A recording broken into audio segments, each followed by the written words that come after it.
familia, también pueden encontrar el contenido en Spotify, Amazon Music y Apple Podcast. Les dejaré los enlaces en la descripción y en los comentarios. Sin más, comenzamos. Hace unos años, una prima que vivía en Michoacán, se vino a vivir a Guadalajara para que la ayudara. Ella quería ir a la ciudad para poder escapar de su mamá, quien quería casarla con un joven que vivía en el pueblo. La idea de mi tía era traer mejores conexiones a la familia y por consiguiente dinero. Afortunadamente ambas manteníamos buena relación y hablábamos seguido, por lo que me enteré pronto de las ideas de boda que tenían para ella, desde niñas. Tuvimos contacto por la costumbre familiar de juntarse todos durante las fechas de fin de año o para el cumpleaños de alguno de los abuelos y al pasar el tiempo nos hicimos cada vez más cercanas. Desde el día que mi tía comenzó a mandarle indirectas sobre el chico que le gustaba para ser su marido, mi prima como pudo desvió las conversaciones sobre el tema. Además trabajó un tiempo haciendo mandados en la tienda del pueblo y juntó el dinero suficiente para el pasaje del camión. Un día me mandó mensaje avisándome que se salió de su casa y que solo le dejó una carta a su mamá. Se vino desde Michoacán directo a Guadalajara sin nada, solo lo que pudo caber en su mochila de viaje.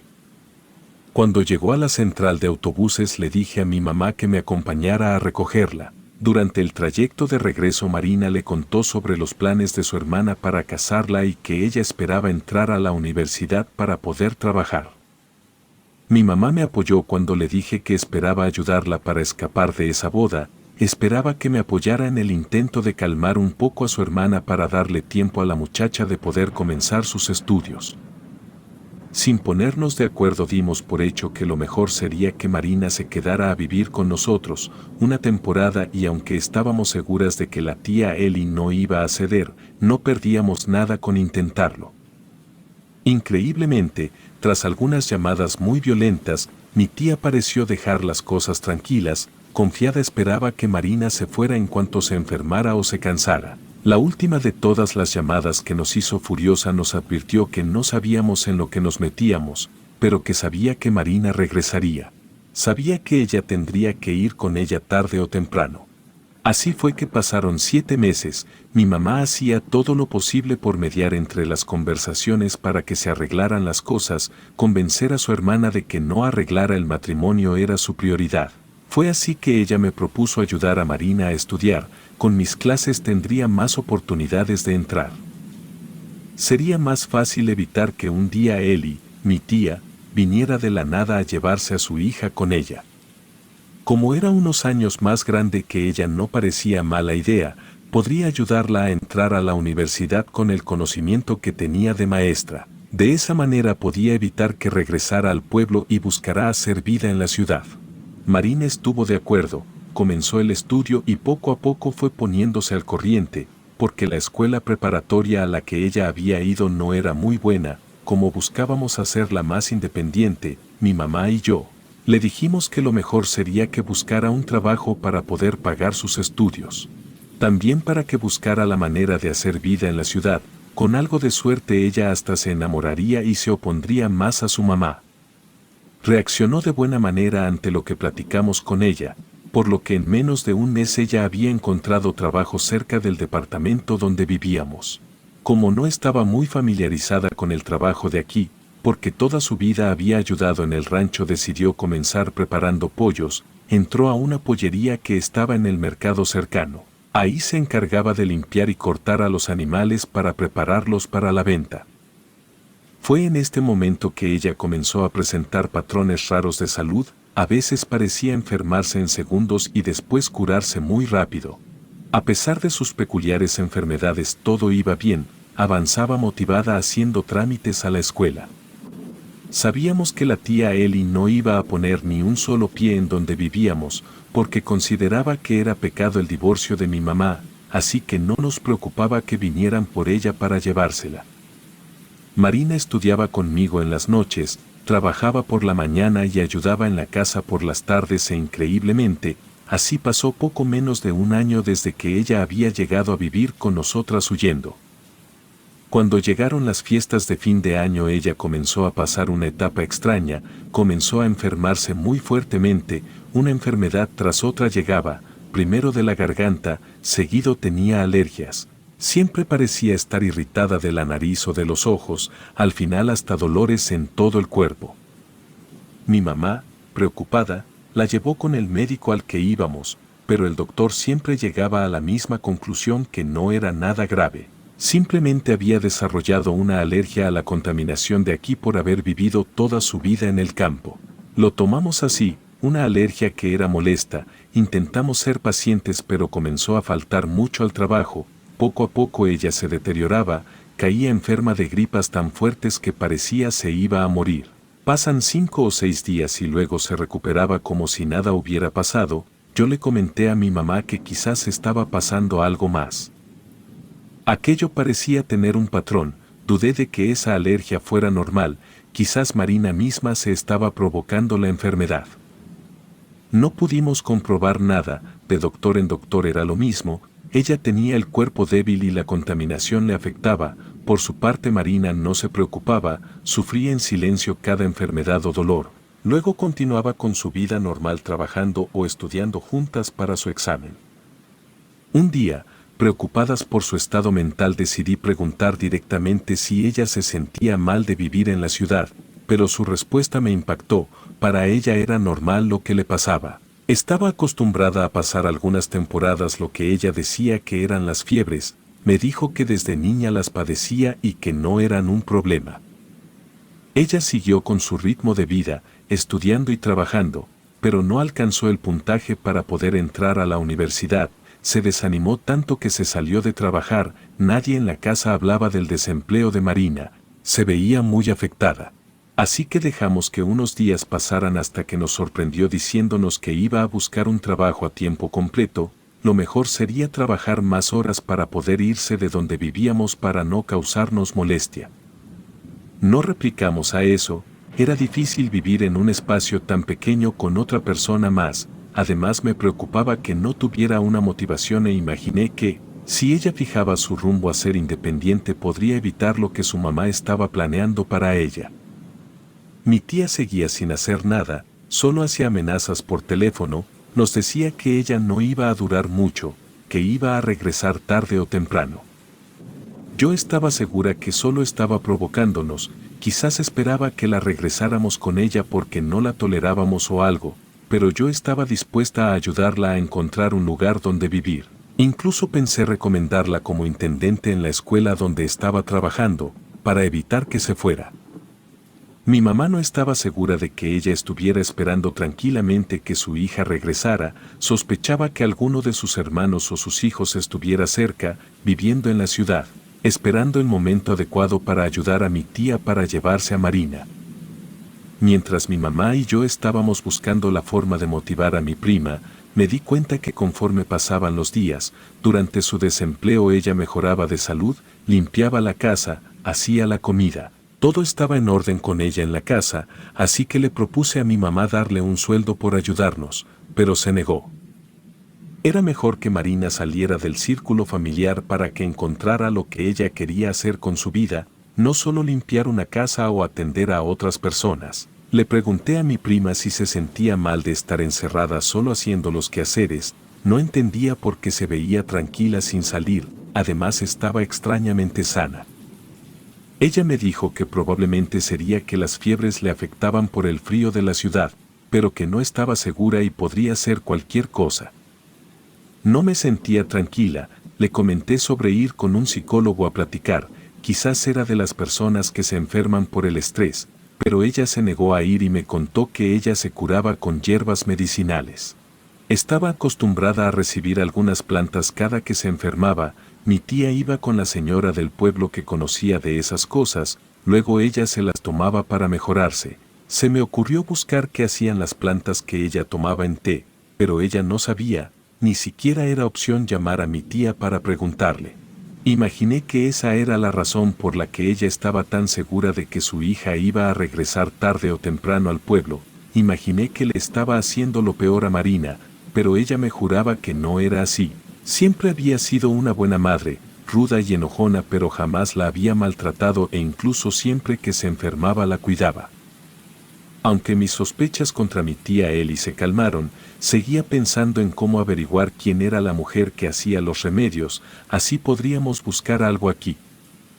Imaginé que mi mamá podría saber, pero tendría que esperar a que ella regresara del trabajo, así podríamos aliviar las dolencias de Marina cuando le daban los episodios de fiebre, en ese momento de silencio cuando acomodaba mis ideas. Mi prima me dijo que también recordaba vagamente algo de su infancia que podría ayudar a mi mamá a reconocer la casa. Ella recordaba algo de cuando era muy pequeña, algo vago sobre una casa y seguramente era el lugar donde vivía la que hacía las mezclas de hierbas. Recordaba que en el momento en que tendría unos 6 o 7 años, fue llevada por sus papás a una casa grande y vieja que olía mucho a hierba. Las fiebres comenzaron ese año a ser frecuentes. Un invierno solo tenía tos y a los meses ya no podía ni pasar una semana sin dolor por la fiebre. A los meses de comenzar, nadie supo que tenía, estaba a punto de morir y la habían llevado con una mujer, después de que algunos médicos fueran a su casa a ver cómo estaba, pero sin resolver lo que le pasaba. Habían recomendado a mis tíos llevarla a un hospital en la capital, pero ellos no accedieron y una tarde la sacaron de la casa cargada, la subieron a la camioneta y luego la bajaron mientras ella tosía. Iba envuelta en una toalla, su pijama estaba mojada por tanto sudor que producía. Recordaba que estaba abrazada de su papá y mi tía Eli hablaba con una mujer, mientras estaban en la casa de la que solo recordaba un mosaico amarillo con azul y blanco que cubría el suelo. Era una casa vieja, llena de cruces, santos y rosarios que colgaban de las paredes, una sola planta con un gran corredor que llevaba a varias puertas. La pusieron en la mesa de la cocina con una almohada en la cabeza. Ella sentía un calor muy fuerte por dentro, el sudor le picaba los ojos así que no pudo ver bien por rascárselos. Escuchó una gallina. La mujer callaba a sus padres y sintió como las plumas la rozaban la piel mientras el animal se agitaba. En medio de los sentidos alterados por la temperatura alta, ella alcanzó a escuchar el último sonido de la gallina, aplacado por un sonido tajante de la daga de cocina. No recordaba mucho, pero me confesó que a veces soñaba con la gallina desangrándose en un bote de plástico sobre el lavaplatos, aunque no sabía si eso lo vio o solo lo soñaba por el miedo. Al terminar su historia me dijo que después de eso su mamá le daba los tés y sus papás 2 o 3 veces se callaron. Cuando ella pasaba por un cuarto donde platicaban, ella alcanzó a escuchar que su mamá iba por los preparados cada cierto tiempo con aquella señora, le decían la yerbera.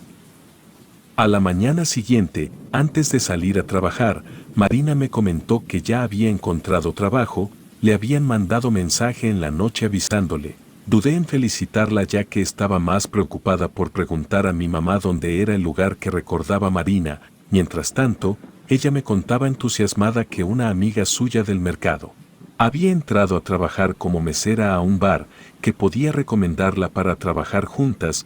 El detalle era que el lugar estaba justo en el centro de la ciudad.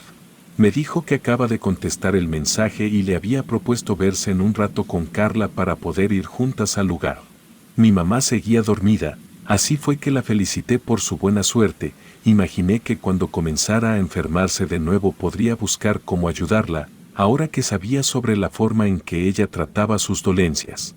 Marina, en un arranque de felicidad, comenzó a arreglar sus cosas para salir.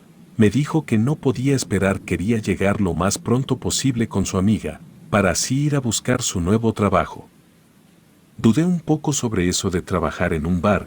Todo el día estuve pensando en cómo quería explicarle las cosas, porque seguramente iba a ser un lugar que podría ser malo para ella.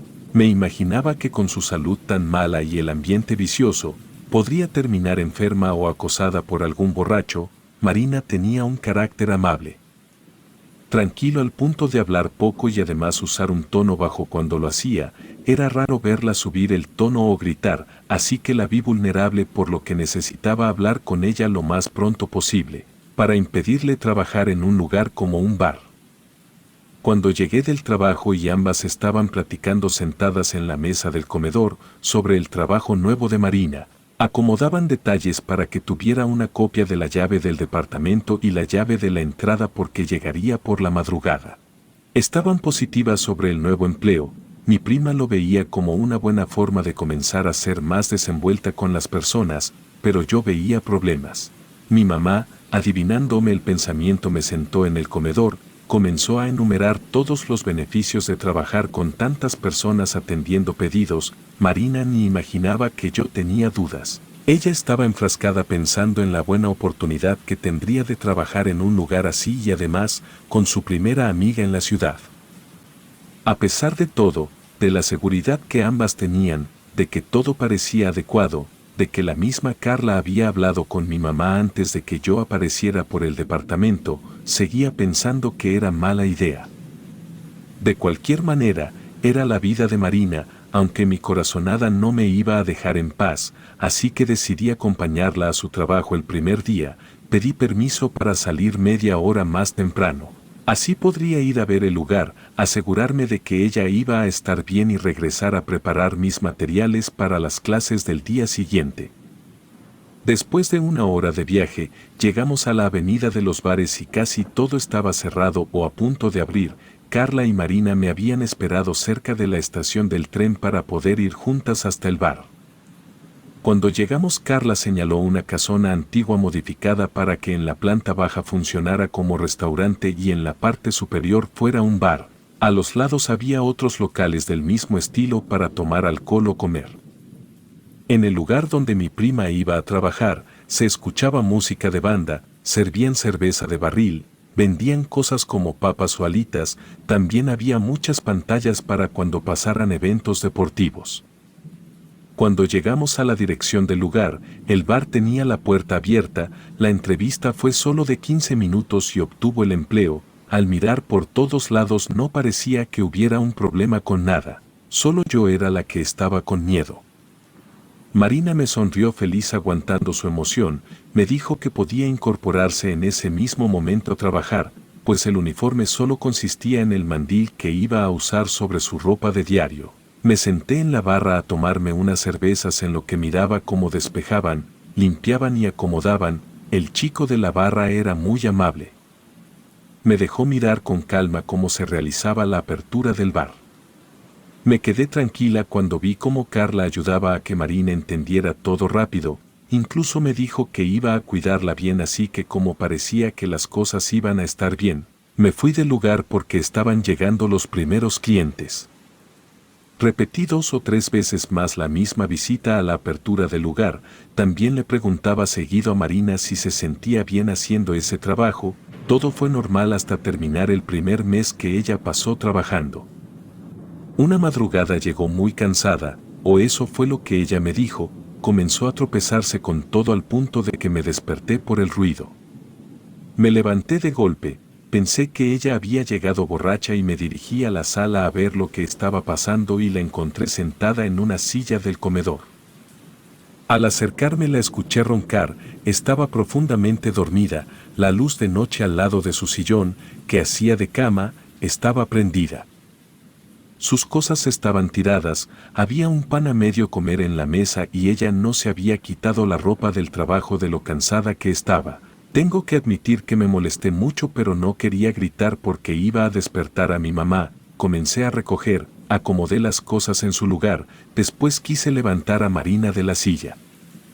Pero al tocarla sentí que su ropa estaba empapada, al fijarme bien estaba sudando muchísimo, no revisé si tenía fiebre, solo la levanté con regaños hasta que ella se arrojó al sillón para quedarse dormida. Apagué la luz molesta por tener que soportar ese desorden en la madrugada. Por la mañana ella no pudo levantarse de la cama y tuve que avisar que no iría a trabajar. Le dejé el desayuno a ambas listo e insistí a mi mamá para acompañarlas al doctor, porque me sentía culpable de no darme cuenta de lo mal que estaba. Fuimos al doctor a que la revisara. El médico ya nos conocía por acompañarla anteriormente. Después de saludarnos me dijo lo de siempre. Ella comenzaba de nuevo con sus periodos de infecciones en las vías respiratorias. Me comentó que la convenciera de hacerse unos análisis para ver el porqué de tantos episodios de fiebre. Marina no aceptaba hacer nada de estudios, ella le tenía miedo al hospital, así que decidí dejar las cosas así. Los 3 días siguientes fueron una pesadilla para mí. Ella tenía más fuerte la fiebre que otras veces. Además había comenzado a hablar dormida por el delirio de la temperatura alta. Me hice cargo por completo de su salud, para que mi mamá pudiera trabajar tranquila. Yo pensé que por ser más joven podría con sus cuidados sin cansarme tanto, pero iba más allá de mis fuerzas. Deliraba, no quería comer ni tomar agua, solo sudaba y vomitaba. La tercera noche estaba dispuesta a llamar a mi tía al día siguiente para preguntarle sobre la historia de Marina. No era normal cómo presentaba tanta afectación solo por una infección en la garganta. Sorprendentemente, justo al caer el sol como si nada, mi prima se levantó sola de la cama, se fue al baño, regresó a su lugar de dormir sin ayuda e incluso me pidió algo de comer. Estaba feliz de verla bien, pero sospeché de algo, no sé de qué. Pero no creí que fuera coincidencia que mejorara cuando dije en voz alta que iba a buscar el número de mi tía. En ese momento pensé que ella estaba provocándose la enfermedad, quizás no le gustaba trabajar, pero tampoco quería regresar a casarse con un amigo de su mamá.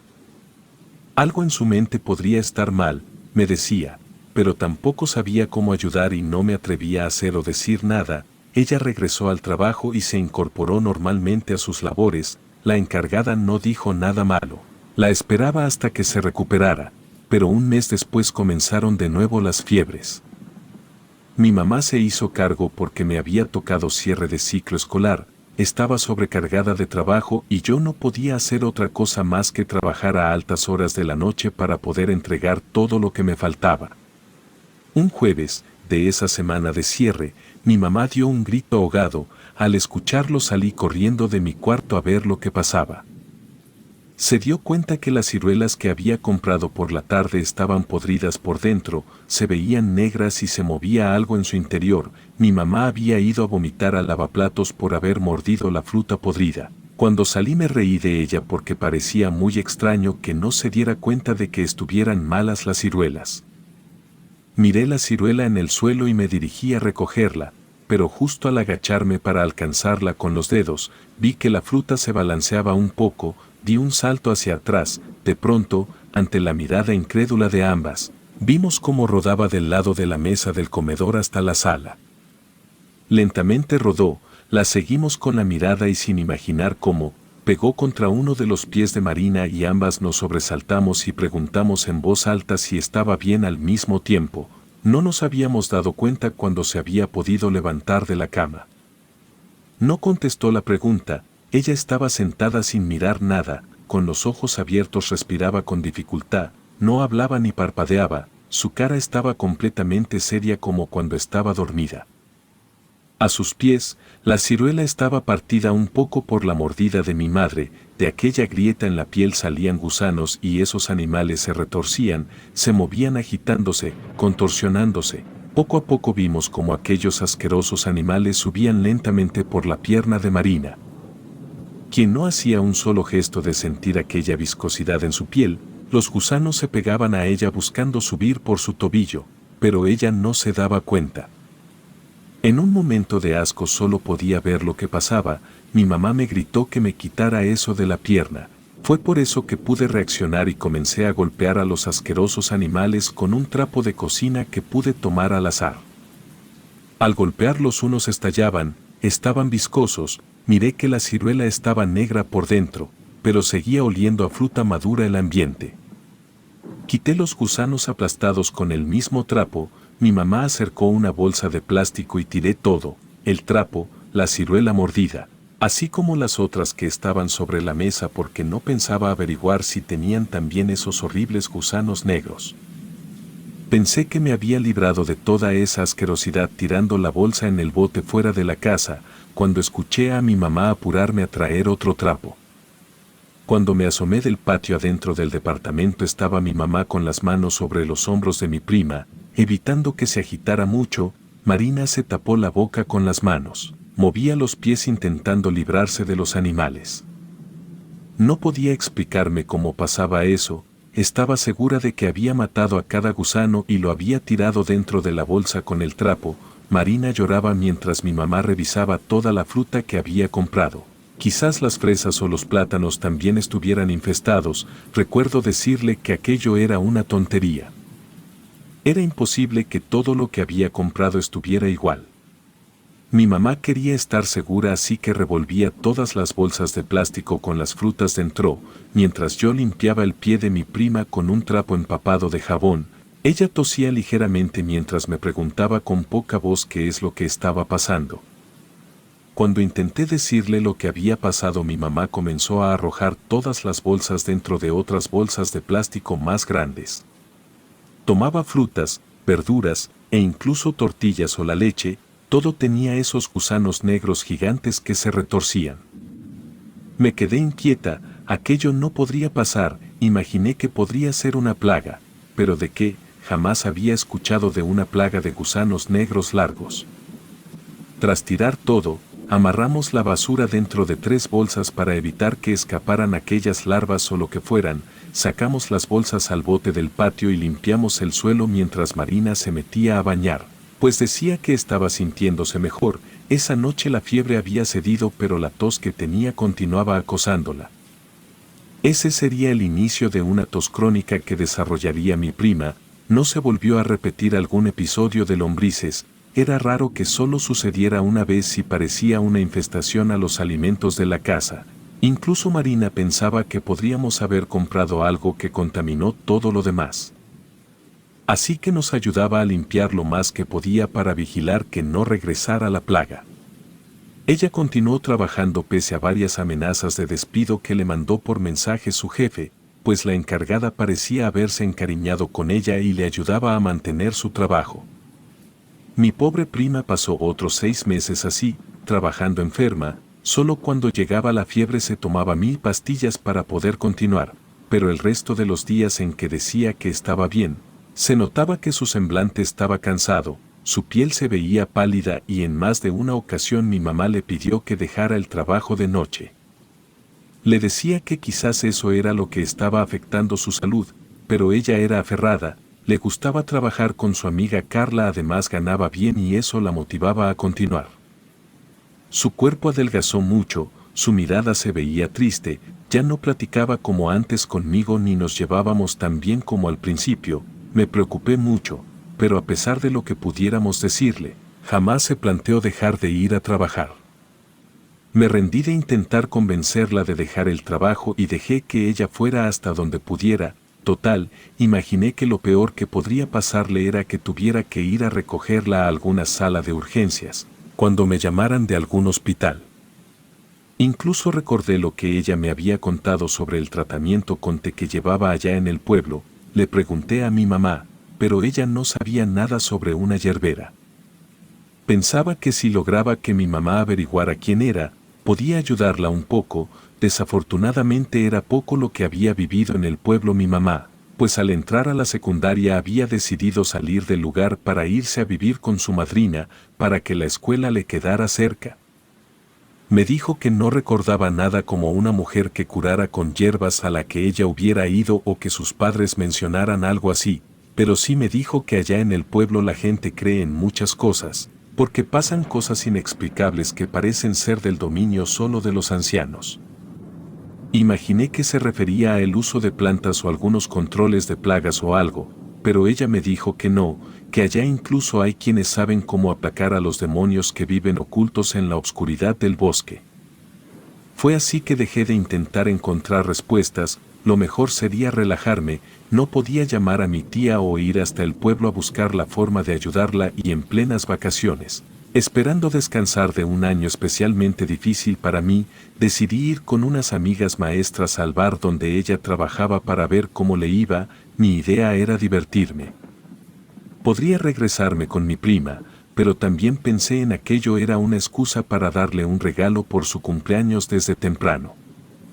Quería ser la primera en felicitarla, disculparme por ser tan fría los últimos días con ella. Quería que me contara cómo se sentía, así como antes lo hacía. Cuando llegué al bar, estaba a reventar de tanta gente que había. Mis amigas tenían la idea de ponerse absolutamente mal por el alcohol, y como decidí resistir la tentación de tomar más de 2 o 3 cervezas, pensé en cuidarlas, así que me la pasé sobria todo el tiempo. Miraba a Carla y a Marina ir o venir con los pedidos, me divertía con las tonterías de mis amigas medio borrachas y en un momento de descuido. Una de ellas me tiró medio tarro de cerveza en la pierna, inmediatamente llegó Carla con un trapeador a secarme, luego me dijo que podía ir al baño a buscar a Marina para que me ayudara a limpiar un poco el pantalón que llevaba puesto. Mi prima estaba llena de trabajo, así que decidí ir al baño e intentar quitar un poco el olor a alcohol con agua. Había muchas mujeres en el baño, así que me salí a buscar alguna llave para seguir con la limpieza. Estaba parada cerca de un lavadero en desuso que había sido usado cuando la casona tenía inquilinos. Ese patio estaba medio a oscuras, estaba tapado con una lámina que servía para tapar el sol o la lluvia y tenía algunos cuartos que funcionaban como bodegas o algo así. Mientras me restregaba el pantalón con un trapo que encontré con otros en una cubeta, había quedado cerca de aquel lavadero con la espalda justo detrás de la puerta que decía almacén. El sonido de la música del bar era bastante fuerte, pero aún así alcancé a escuchar que alguien hablaba en la bodega. Intenté no hacer caso porque seguro era el personal, pero luego escuché que me llamaban o algo así. Miré así a todos lados buscando a Marina, pero no la vi. También revisé si era desde el bar o el baño, pero tampoco parecía venir de ahí, y justo cuando regresé por el trapo al viejo lavadero, escuché de nuevo que me llamaban. Esa segunda vez sentí que el llamado venía desde la puerta emparejada de la bodega. Me acerqué llamando, preguntando si había alguien ahí, pero no me regresaron alguna respuesta. Me acerqué con cuidado y aquello que parecían voces platicando dentro de la bodega desapareció. Al momento de llegar a la puerta miré si algún apagador de luz estaba cerca para poder iluminar el cuarto, pero no vi nada. Lo que se me ocurrió fue usar los dedos para empujar lo más que pudiera la vieja puerta para ver si veía a alguien. Me acerqué a tratar de mirar algo entre la oscuridad y estoy segura de que vi una cara rara. Luego con la punta de los dedos empujé la puerta lo más fuerte que pude, para terminar de revelar a quien sea que estuviera dentro.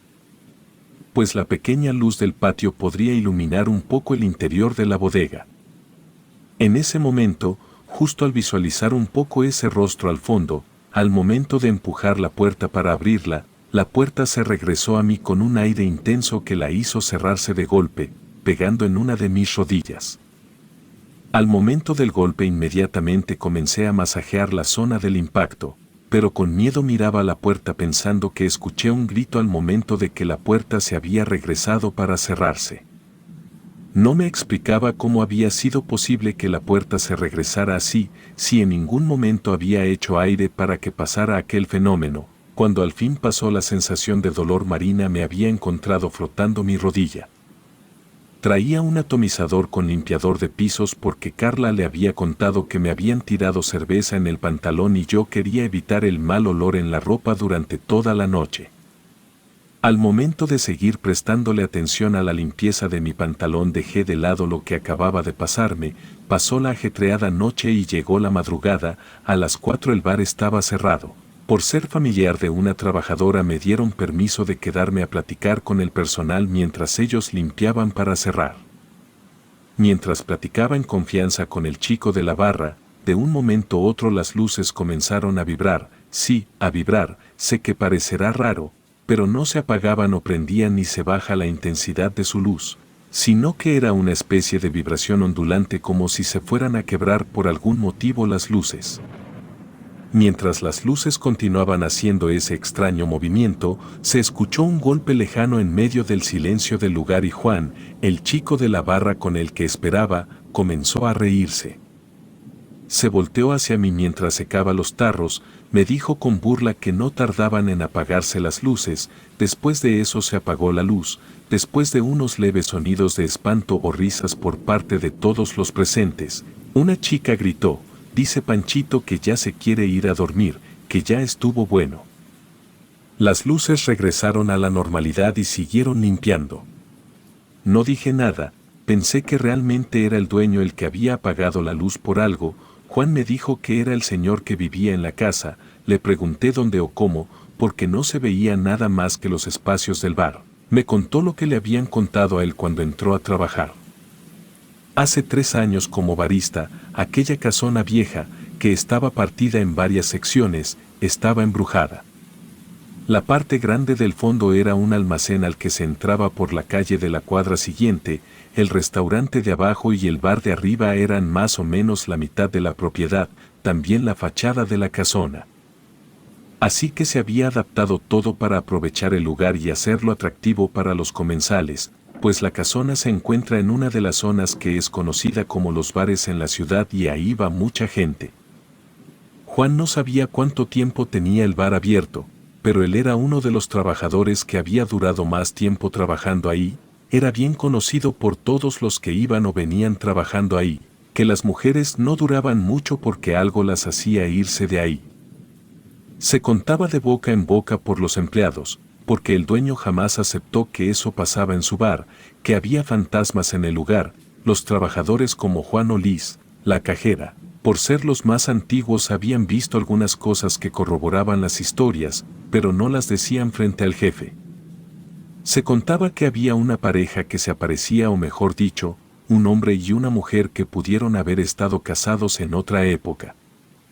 La mujer se aparecía poco pero siempre se le escuchaba como caminaba, se podía escuchar su taconear como un eco por las tardes, cuando comenzaban a arreglar todo para abrir el lugar. También odiaba la música cuando no había clientes, en el momento que solo limpiaban los empleados no se podía poner música porque tronaban o se rompían las bocinas.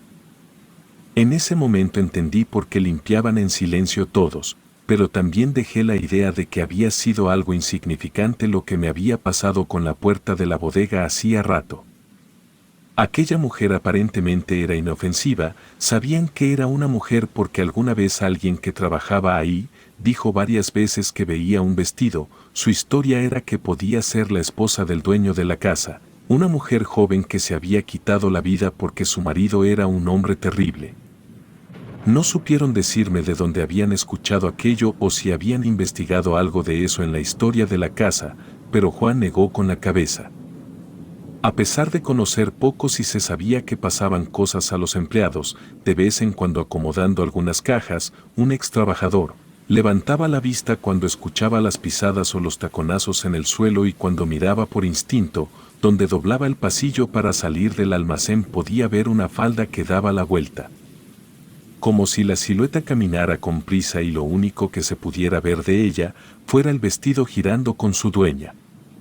El fantasma hombre era el más peligroso, ellos contaban que acosaba a las chicas que trabajaban ahí, que incluso se ensañaba con las más bonitas, así que preferían contratar solo muchachas normales para trabajar. Pues en algún momento el dueño había querido darle una mejor imagen al bar, manejando un servicio de bienvenida con chicas que acomodaban a las personas en sus mesas, revisaban las reservaciones y se encargaban de atraer clientes en la entrada. A pesar de que el trabajo de las chicas era solo estar en la entrada de las escaleras para invitar a pasar a los clientes, cuando pasaban al baño o comenzaban a hacer el cierre de la jornada, comenzaban a pasar por cosas anormales, lo que aquella aparición hacía era pellizcarles el trasero, también las dejaba a oscuras en el baño.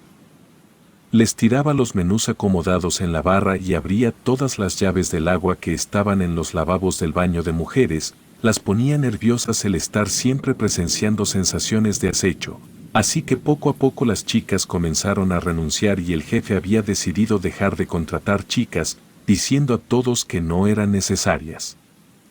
Mientras todos limpiaban poco a poco uno u otro se acercaban para completar la historia de Juan, estaba sentada en uno de los bancos altos en la barra escuchándonos. Tengo que decir que en su momento no creí nada de lo que me estaban contando, pero escuché todo sin decir nada. En ese momento me pareció que quizás lo que había visto en el almacén podía ser aquel hombre fantasma que acosaba mujeres. Cuando comenzaron a contar más detalles de las apariciones del caballero antiguo, al que le decían Panchito, se sentía un ambiente pesado, platicábamos como si fuera un secreto. Entre más fuerte el acontecimiento menos querían decirlo en voz alta. Solo Liz tenía la confianza de tratar el tema normal, con mucha casualidad, así como Juan, porque ellos no habían sido asustados de formas horribles o porque por alguna razón no veían esas cosas peligrosas. Hasta lo habían bautizado como Don Panchito. En esa hora de limpieza me contaron que una chica se fue de ahí hacía un año.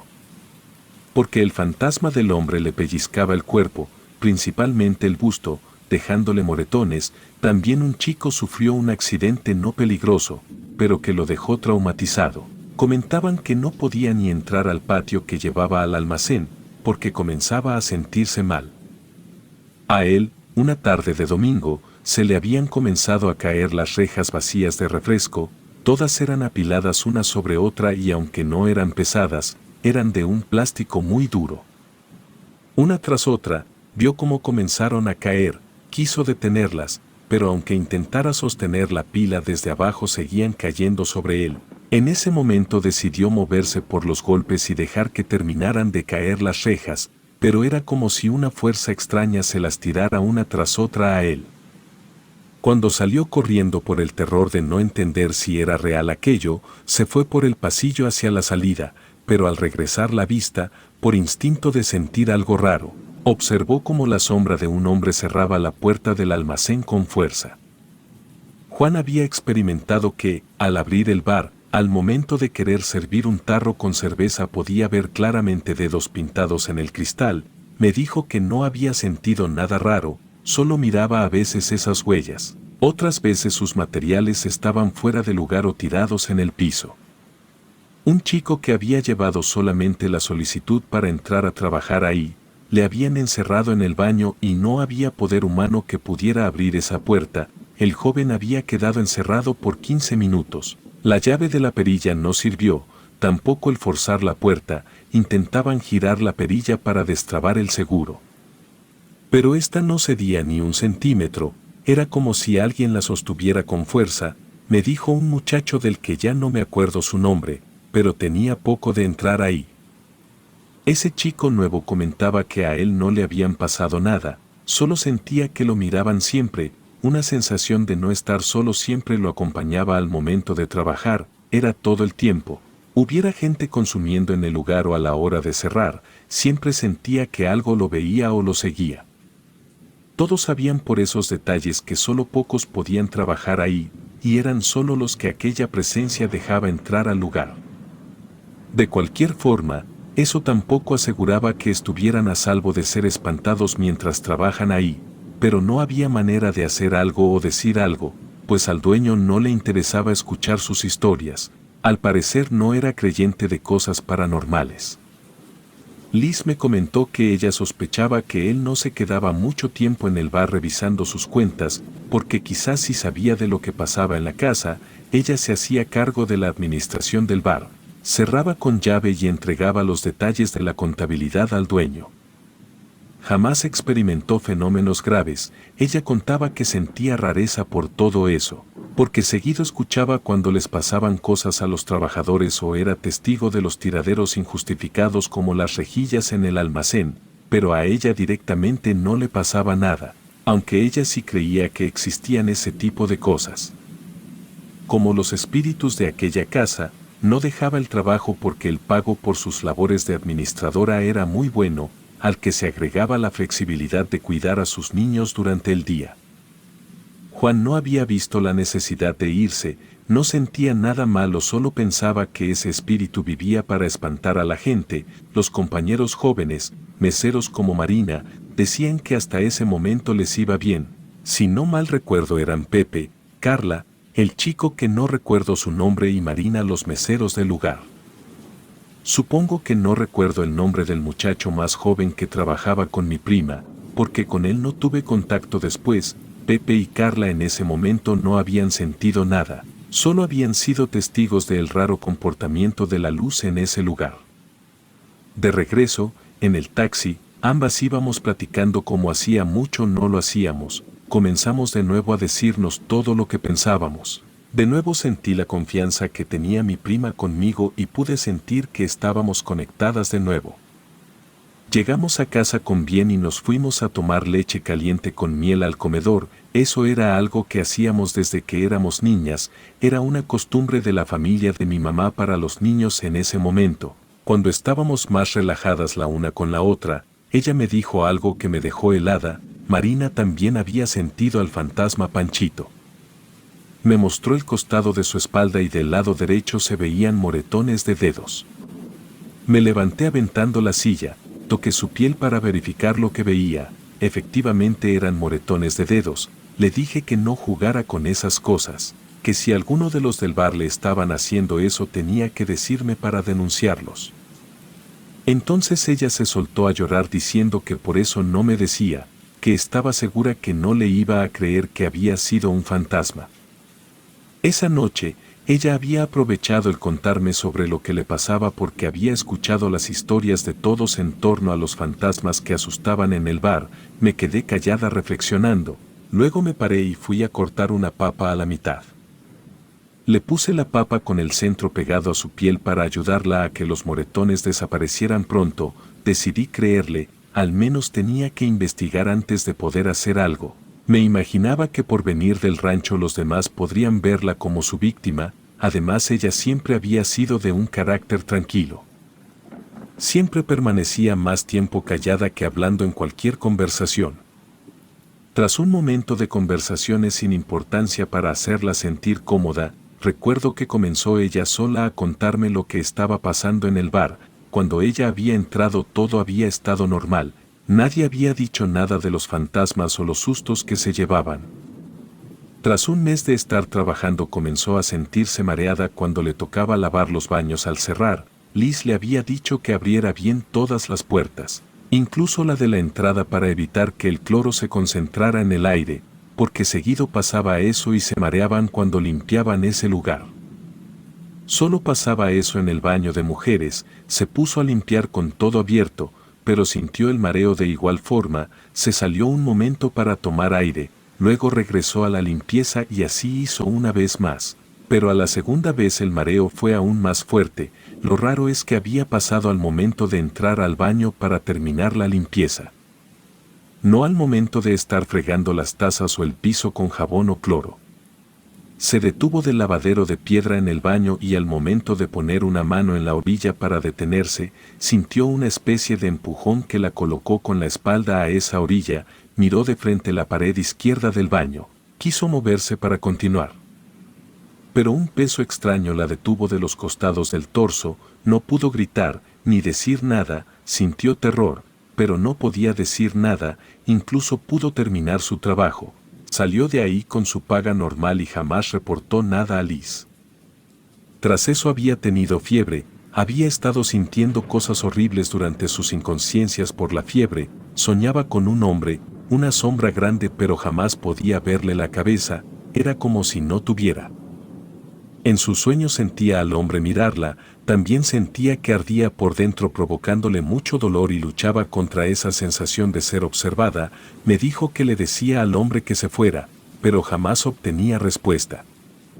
Al despertar pensaba que todo era una pesadilla, pero al despertar sentía el costado con los moretones, con el dolor, y durante los días que estuvo en la casa los moretones se hacían más y más negros conforme pasaban los días. Hasta que regresó a trabajar comenzaron a desaparecer. Cuando me terminó de contar todo aquello, me sorprendí porque parecía todo coincidir con aquella fiebre que tuvo, los delirios, las ausencias mentales que vi en ella, e incluso podría ser que su cambio de humor hacia conmigo no solo fuera porque yo comencé a mostrarme cansada de sus enfermedades, porque si ella estaba sufriendo eso, quizás no podía contarme a mí tampoco, como les pasaba a mis estudiantes que estaban en una situación difícil en casa. Me lamenté no ver las señales, pero no sabía qué hacer, creerle o no creerle sobre la procedencia sobrenatural de los moretones. Yo había estado ahí esperándola, no sabía si había ocurrido todo en ese momento o el día anterior, así que le pregunté. Marina se soltó en llanto, me dijo que sí, que aquello estaba pasando mientras había ido a quitarse el uniforme al baño. Intenté calmarme porque sentía que la furia se me salía hasta por los ojos. Luego me puse a pensar que Juan siempre había estado conmigo. Alcancé a ver a Liz en su lugar casi todo el tiempo. Los otros iban y venían por el lugar. Solo a Marina la había dejado de ver un rato. Se había incorporado hasta el final a la conversación sobre las historias que habían ocurrido con el personal del bar. Aquello me puso furiosa.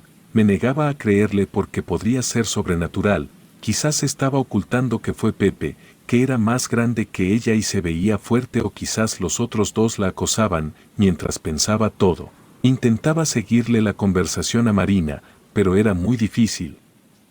No sé en qué momento me di cuenta que ella estaba hablando casi dormida por el cansancio, así que le ayudé a acostarse y me fui a dormir. Creo que a este punto era totalmente normal que yo no pudiera dormir esa noche, pero en ese momento me molestó no poder descansar. Mi cuerpo estaba agotado. Mi mente necesitaba recuperarse del shock de ver aquellas marcas en Marina, me hacían regresar una y otra vez al estado de furia. Cuando pude calmar mis sentimientos ya se veía la luz entrar por debajo de la cortina en la ventana. Había pasado toda la noche dándole vueltas al asunto. Me levanté cuando escuché que mi mamá estaba despierta, aunque se sorprendió de verme despierta. La acompañé a desayunar. Le preparé algo para que se llevara como comida de lonche al trabajo y seguido volteaba a mirar de reojo cómo Marina dormía despreocupada. Como ella tenía el sueño muy profundo, no se despertaba al sentir el movimiento o al oler la comida, solo se tapaba la cara con las cobijas y seguía durmiendo.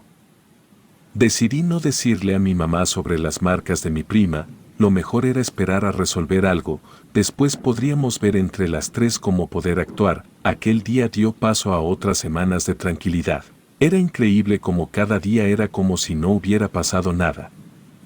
La forma en que ella podía mantener su ritmo a pesar de sentirse cansada o de que la veía con signos de fiebre.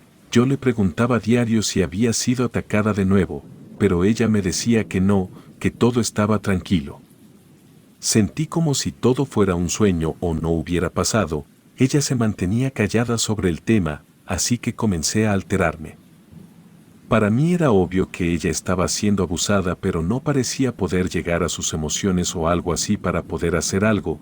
Pensaba que ella estaba amenazada o algo así. Tras aquellos días de silencio decidí comenzar a preguntar con cautela sobre lo que pasaba en el trabajo. Sorprendentemente decía que todo estaba bien, que sus compañeros de trabajo la trataban bien, todos se llevaban bien. Era sumamente sospechoso.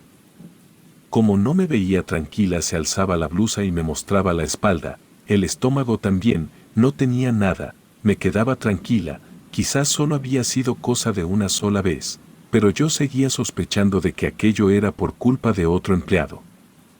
Fue por eso que una noche, a pesar de que estaba muy cansada por el trabajo, decidí hablar con ella de frente. Tenía que salirse de ese lugar, pues algo que no podía hablar ella o explicar estaba pasándole. Quizás fue demasiado lejos, pero realmente me sentía desesperada, así que yo había acomodado todo para avisar en su trabajo que ella no regresaría más. Justo en ese momento le dije no quería llegar a eso, pero que no iba a dejar que fuera a trabajar, que se iba a quedar conmigo a platicar y que si en una semana podía comprobar que ella estaba bien, podía seguir con el trabajo. Yo le ocultaba que iba a renunciar por ella, por su bien. En ese momento se puso totalmente quieta, se quedó sentada en el sillón mirándome. Era obvio que estaba enojada, pero como su carácter le impedía hacer algo drástico para demostrarlo, solo me miraba callada. Intenté reconciliar el momento. Comencé a platicar con ella, trataba de invitarla a salir a comer o al cine. Lo mejor en ese momento sería ofrecerle un trato cercano, para poder saber si ella estaba amenazada o sucedía algo que no podía decirme por el compromiso de su trabajo.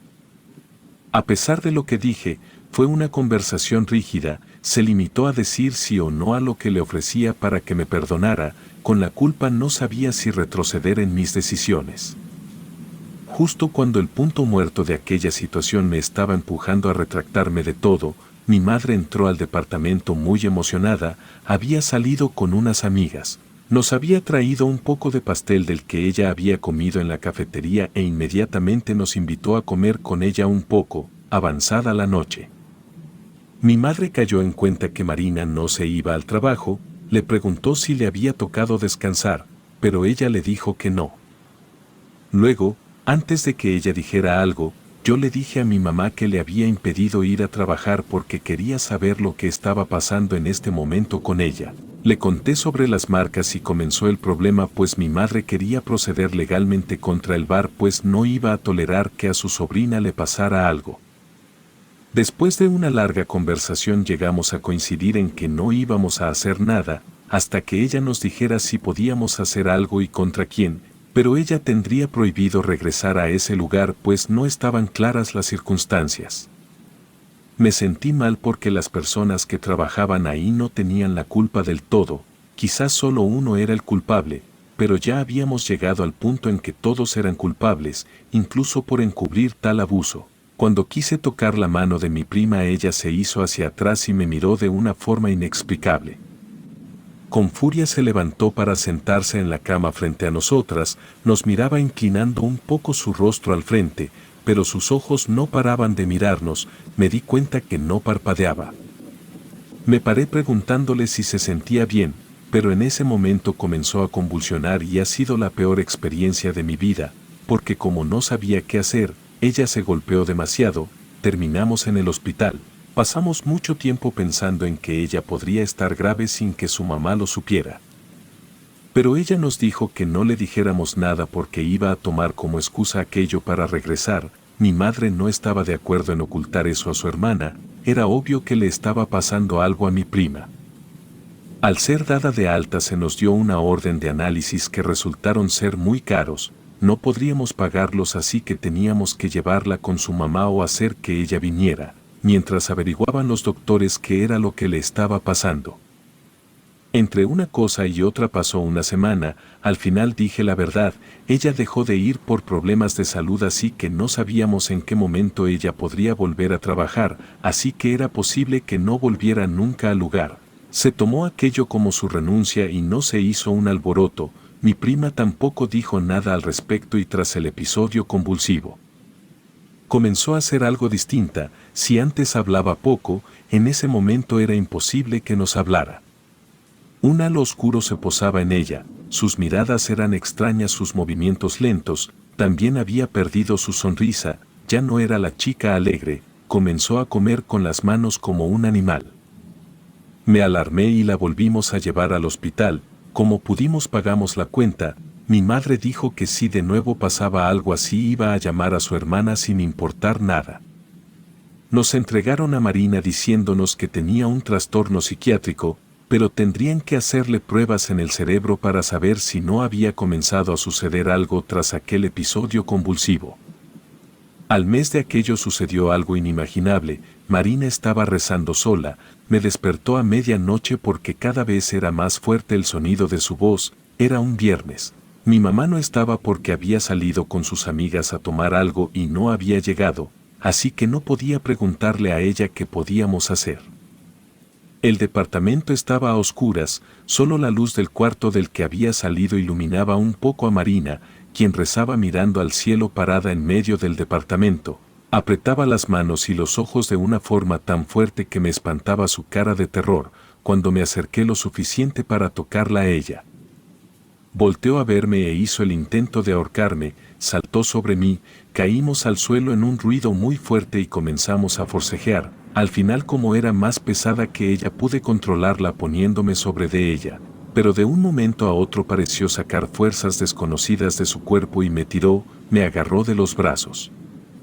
Me arrastró hasta el sillón donde ella dormía y me arrojó. El sillón olía a humedad, a hierro y a orines. La miré con miedo. Ella estaba sucia de sus propios fluidos. La poca luz no me dejaba verla bien, así que le hablé despacio para intentar calmarla. Aunque no pudiera hacer contacto visual, creí que si escuchaba bien mi voz se acordaría que yo era su prima. No fue así. Ella se acercaba poco a poco, pasó brevemente por un destello de luz y vi que sonreía mientras sus ojos estaban con las venas completamente rojas, haciendo que pareciera que además de enferma, estaba perdiendo la razón. Comencé a suplicarle, ella no hacía caso y en un momento se paró en seco, miró de nuevo al cielo para luego ponerse a rezar, se detuvo y me levanté corriendo a prender la luz para poder agarrar una daga. Pero ella no me miró para nada, rezaba en murmullos. Asustada encendí la luz, estaba la suciedad por todos lados. Ella rezaba y yo me acerqué despacio a tocarla con la punta de los dedos mientras me protegía con la daga por si acaso. Ella no se movió y comenzó a llorar más fuerte cuando sintió mi toque. Así como así pasó el episodio psicótico, ella se tiró al piso desmayada y no pude levantarla. Era extrañamente tan pesada que dudé si había perdido las fuerzas por el susto o realmente era tan pesada como una lavadora. Después de una hora de estar midiendo el peligro, supe que no iba a despertar, entonces me puse a limpiar el departamento. Porque el olor ya era insoportable, además una jauría de moscas que no parecían tener una procedencia natural comenzó a zumbar por todo el departamento. Ella estaba tirada en el suelo, así que ahí mismo le quité la ropa como pude y la limpié, pero cuando quería moverla del lugar se ponía tan pesada que no entendía qué pasaba. Tomé el celular para mandarle un mensaje a mi mamá. Ella no contestó y me inquieté más. Desesperada le conté todo en mensajes, quizás así sabría que era urgente, regresaría pronto y me ayudaría a levantar a Marina para llevarla al hospital de nuevo. Me senté en el comedor, dejé las luces prendidas para poder ver si ella tenía algún cambio, pero se veía dormida en tranquilidad. Me irrité porque se veía inocente, pero había intentado matarme, así que le dije en voz alta que si estaba despierta para saber lo que me había intentado hacer porque quería castigarla. Las luces comenzaron a parpadear, una sensación helada invadió el departamento y tras eso comenzaron a salirse todas las cosas de la alacena y el refrigerador. Poco a poco cayó todo al suelo, era un desastre total el suelo, quedé embarrada de un frasco de miel que había caído cerca de mí y explotó por el impacto. Miré a Marina y ella seguía en el suelo, pero no le caía una gota de nada. Comencé a dudar si era ella, pero si lo era, ¿cómo podía hacer eso? Mi celular sonó, las luces regresaron a la normalidad y alcancé a ver el tiradero masivo que había quedado por todas partes, incluso el techo no se había salvado de quedar lleno de cereal, jitomate, sal, aceite y demás. Al mirar el celular era un mensaje de mi mamá. Decía que la esperara y que no llamara a nadie, que en una media hora llegaba a la casa. Me sentí más tranquila, pero al mismo tiempo no podía quedarme dentro del departamento. Quería salir de ahí, pero no sabía si mi prima iba a empeorar e incluso podría llegar a lastimarse. Así que comencé a pedirle a Dios que me ayudara con lo que estaba pasando. Al momento que comencé esa especie de conversación con Dios, escuché que Marina comenzó a susurrar despacio, después se reía. Tirada en el suelo miraba cómo se movía su espalda riéndose. Yo seguí pidiéndole a Dios que me ayudara, era como si algo me hubiera empujado a continuar, aunque no recordaba mucho las oraciones seguía pidiendo. Marina pasó de reír a retorcerse, era como ver a un gusano perdido fuera de la tierra, se movía, se retorcía y la veía arañarse los brazos. Las piernas, llena de terror, pensé que me iba a morir en ese momento, aunque no era yo la que estaba enferma o parecía que algo me pasaba, pensaba que me iba a morir si seguía viendo aquello, porque la manera en la que se retorcía y reía mientras se arañaba era algo que me iba desgastando lentamente. Seguramente pasé los 30 minutos que dijo mi madre en el mensaje así, pidiéndole a Dios ayuda mientras mi prima se arañaba hasta comenzar a sacarse la sangre, y a pesar de que me pareció una eternidad, también pasó muy rápido. Escuché el sonido de las llaves en la puerta. Cuando se abrió vi a mi mamá y me arrojé a ella llorando. No me di cuenta desde el inicio, pero mi tía venía con ella, entró al departamento y miró en el estado en el que se encontraba Marina. La vi sufrir sin llorar mientras Marina no dejaba de retorcerse. Me fui hacia mi tía y le pedí perdón por no poder cuidar mejor de ella, pero me pidió que no me disculpara. Me dijo que pude mantenerla con vida al menos hasta que ella llegara. Miró a mi prima un largo rato, ella se había quedado tranquila, pero estaba herida. Era insoportable verla así que hice el ademán de querer agacharme para curarla, pero mi tía me detuvo con una mano y me hizo un ademán en señal de que me apartara. Luego comenzó a hablar. Yo sabía que algo así podía pasar, pero ella neciamente jamás imaginó que fuera real lo que le contaban las señoras desde niña.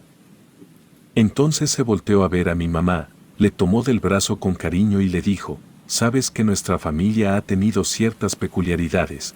pero es algo que nunca has creído, hoy lo ves. Marina tiene la sensibilidad de atraer a los muertos, así como nuestra madre, así como la tía Clementina. Yo quedé impactada, mi mamá abrazó a su hermana y ambas lloraron el infortunio de Marina, la decisión se tomó, mi tía se llevó a su hija esa misma noche, después de hablar con uno de sus hermanos, vinieron por ellas en un carro. Tomaron a mi prima entre mi mamá y mi tía mientras el hombre que venía a ayudarlas durante el camino la envolvía en unas sábanas, ella tendría que ir así para la seguridad de todos en el carro. Era irreal aquello, quizás ni en una película las personas podrían creer que hay personas que creen y practican la comunicación con los muertos. Marina, decían era medium, por eso no podía soportar mucho en poblaciones grandes, también era peligroso para ella entrar a lugares embrujados y desgraciadamente ahí era donde había terminado trabajando. Estaba siendo acosada por los espíritus que estaban en aquella casona que era el bar. Mi madre me dijo que tendríamos que confiar en la familia, que ella sabía mejor que nadie cómo había sufrido su madre por enfermedades extrañas todo el tiempo, pero era feliz, tuvo a sus hijos. Hizo una familia y fue una gran madre, pero estaba destinada a no poder salir del pueblo porque el mundo era demasiado peligroso para ella. Ahora Marina pasaría por algo así y lo lamentaba, aunque también era cierto que vi cosas que jamás olvidaré, porque hasta ese momento pensé que eran imposibles. Relato escrito y adaptado por Patricia González.